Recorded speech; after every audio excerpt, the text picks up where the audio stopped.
অতীতের জীবনে মানুষ অনেক ভাষণ শুনেছে, মানুষ ভাষণ শুনেছে, মানুষ শোষণ দেখেছে, মানুষ অত্যাচার দেখেছে। মানুষ এখন আর ভাষণ এবং শোষণের রাজনীতিতে বিশ্বাস করে না। আধুনিক বাংলাদেশের মানুষ অনেক বেশি সচেতন।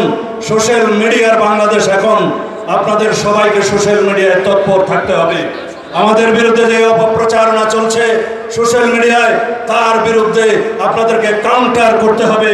সমস্ত মিস ইনফরমেশন, ডিসইনফরমেশনের জবাব দিতে হবে। আমরা যেন সেটাতে মনোযোগ দেই। আপনারা বেশি বেশি করে টুইট করবেন, বেশি বেশি করে আপনারা অন্যান্য সোশ্যাল মিডিয়ায় অ্যাক্টিভ হবেন। আমাদের বিপক্ষে যারা মিস ইনফরমেশন, ডিসইনফরমেশন, অপতথ্য, মিথ্যা প্রচার দিয়ে কেউ কেউ এআই সৃষ্টি দিয়ে সে সমস্ত প্রচারণা চালাচ্ছে, তার জবাব আপনাদেরকে দিতে হবে। বিশেষ করে আমাদের তরুণ বন্ধুদের প্রতি সে আহ্বান জানাবো।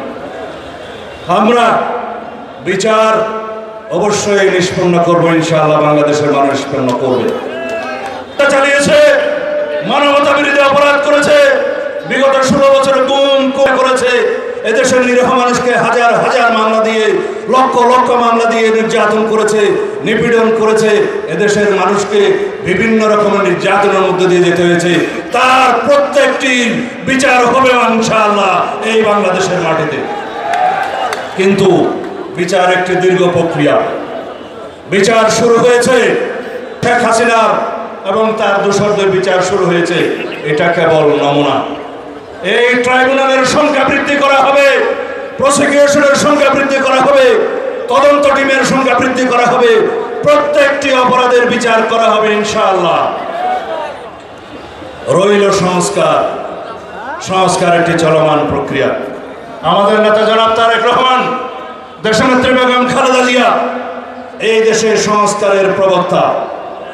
শহীদ রাষ্ট্রপতি জিয়াউর রহমান গণতন্ত্রের পুনঃপ্রবক্তা, বহুদলীয় গণতন্ত্রের পুনঃস্রষ্টা, বাংলাদেশি জাতীয়তাবাদের মতো একটি আধুনিক এবং গ্রহণযোগ্য ফর্মুলার প্রবক্তা, যার মধ্য দিয়ে বাংলাদেশ নতুনভাবে প্রাণ পেয়েছে, যার এই অবিস্মরণীয় আইডিয়ার মধ্য দিয়ে বাংলাদেশের সকল জনগোষ্ঠীকে একত্রিত করা গিয়েছে।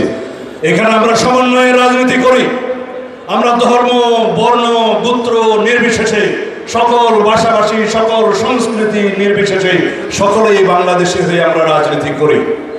এমন কোন এই ভূখণ্ডের মধ্যে এমন কোনো সাধারণ মানুষ নাই যে বাংলাদেশের রাজনীতিকে ধারণ করতে পারবে না। সুতরাং আজকে যারা সংস্কারের কথা বলে তারা কি জানে ভিশন 2030-র কথা? আমরা যেটা 2016 সালে দিয়েছিলাম, আমাদের নেতৃত্ব দিয়েছিলেন, তার ভিত্তিতে 2022 সালে 27 দফা সংস্কারের কথা, তার ভিত্তিতে সমস্ত আন্দোলনকারী শক্তিগুলোকে, সংগঠনগুলোকে আমরা ধারণ করে 31 দফা প্রণয়ন করেছি। যে 31 দফা, তারেক রহমানের 31 দফা বাংলার ঘরে ঘরে পৌঁছে গিয়েছে। আজকে আমাদের এই 31 দফা বাংলাদেশের রাজনীতিতে একটি মহাকাব্যের নাম।